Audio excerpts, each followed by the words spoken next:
अस्सलामुअलैकुम, welcome to my channel. आज की वीडियो में हम बात करेंगे एरिनेक 4 टैबलेट के बारे में। एरिनेक 4 टैबलेट जो है वो किस मकसद के लिए इस्तेमाल जो है वो की जा सकती है, इसके यूजेस के ऊपर बात करेंगे, इसके बेनिफिट्स पे बात करेंगे, इसकी डोज और इसके पॉसिबल साइड इफ़ेक्ट क्या हो सकते हैं। ये सारी डिटेल आज की वीडियो में मैं आपके साथ जो है वो शेयर करूँगी। एरिनेक 4 की बात कर ली जाए तो इसके अंदर जो इसके इंग्रेडिएंट हैं, ये टैबलेट जो है ये कम्बिनेशन मेडिसन है। इसके अंदर आइब्रूफन मौजूद है और इसके साथ साथ इसके अंदर स्यूडोएफ्टेरिन मौजूद है। आइब्रूफन जो है वो नॉन स्टीरॉयडल और एंटी इन्फ्लेमेटरी ड्रग है, जो कि इन्फ्लेमेशन को जो है वो दूर करती है, सोजिश को जो है वो दूर करती है।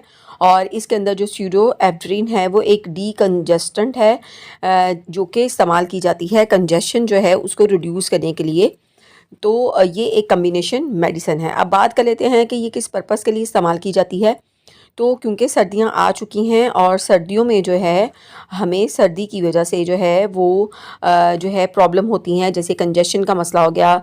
उसके साथ साथ ड्यू टू द कंजेशन आपकी पूरी बॉडी जो है उसके अंदर पेन होती है, सर में दर्द होती है, और उसके साथ साथ जो है नज़ला ज़ुकाम फ़ीवर की कंडीशन हो जाती है, या फिर जो है सोर थ्रोट का मसला है, रनी नोज़ है या ब्लॉक नोज़ है, और कुछ लोगों को जो है साइनोसिस का मसला है, जिसके अंदर जो है सर पे बहुत ज़्यादा दर्द रहता है, प्रेशर फील होता है, और उस कंडीशन के अंदर जो है नाक जो है ब्लॉक्ड हो जाता है।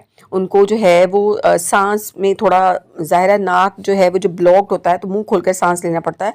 तो इन तमाम कंडीशंस को रिलीव करने के लिए, इन सिम्टम्स को जो है उससे रिलीव के लिए जो है इस टैबलेट का इस्तेमाल जो है किया जाता है। और इसके अंदर जो आइब्रूफन है वो क्योंकि नॉन स्टीरॉयडल और एंटी इन्फ्लेमेटरी है, तो ये पेन को जो है रिड्यूस करती है, फ़ीवर को जो है वो रिड्यूस जो है वो करती है। और उसके साथ साथ जो है हेडेक जो है, सर में जो दर्द होता है ड्यू टू साइनोसिस, आपके सर में जो है दर्द हो रहा है, आपके सर पे जो है वो साइनोसिस की वजह से है जो है वो प्रेशर फील हो रहा है, तो उस साइनोसिस की कंडीशन के अंदर जो है उस स्वेलिंग को जो है वो कम करती है। क्योंकि आइब्रूफन जो है वो इन्फ्लेमेटरी ड्रग है, तो वो आपकी इन्फ्लेमेशन को जो है वो रिड्यूस करती है, जिसकी वजह से आपके सर में जो प्रेशर फील होता है, पेन होता है, वो जो है वो रिड्यूस होता है, ख़त्म होता है। उसके साथ साथ इसके अंदर जो स्यूडो एफ्टेरिन है वो एक जो है वो डीकंजेस्टेंट के तौर पर काम करती है। तो ये आपको जो है रिलीफ देती है। आपका अगर नाक जो है ब्लॉक्ड हो गया है, नेज़ल कंजेशन आपको हो गई है, तो ये जो है ब्लड वेसल जो है उनको वर्क करती है by narrowing the blood vessels, और फिर आपका जो नेज़ल पैसेज है उसके अंदर जो कंजेशन हो गई है उसको रिड्यूस करके आपके सर में प्रेशर फील हो रहा है, आपके सर में दर्द हो रहा है, उसकी वजह से जो है आपको सांस लेने में प्रॉब्लम हो रही है, तो ये तमाम कंडीशन जो हैं इनसे ये रिलीफ देती है। उसके साथ साथ जो है ये गले में सोजिश हो जाती है, तो क्योंकि आइब्रूफन इसके अंदर है तो ये गले की सोजिश को जो है वो रिड्यूस करती है, ख़त्म करती है, फ़ीवर को रिड्यूस करती है। तो ये इसके सारे काम हैं जिस पर्पज़ के लिए ये रिकमेंड जो है की जाती है।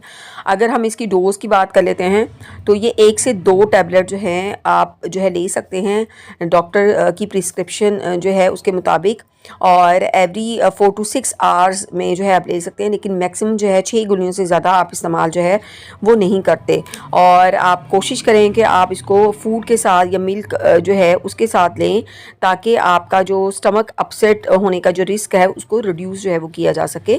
और वैसे जैसे आपको डॉक्टर जो है वो बताए उसके अकॉर्डिंग आप इस टैबलेट का इस्तेमाल जो है कर सकते हैं।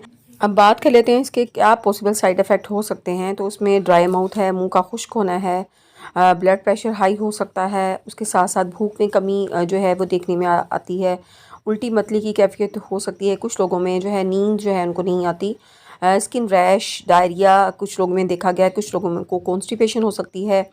तो ये इसके पॉसिबल साइड इफ़ेक्ट जो है वो देखने में आ सकते हैं।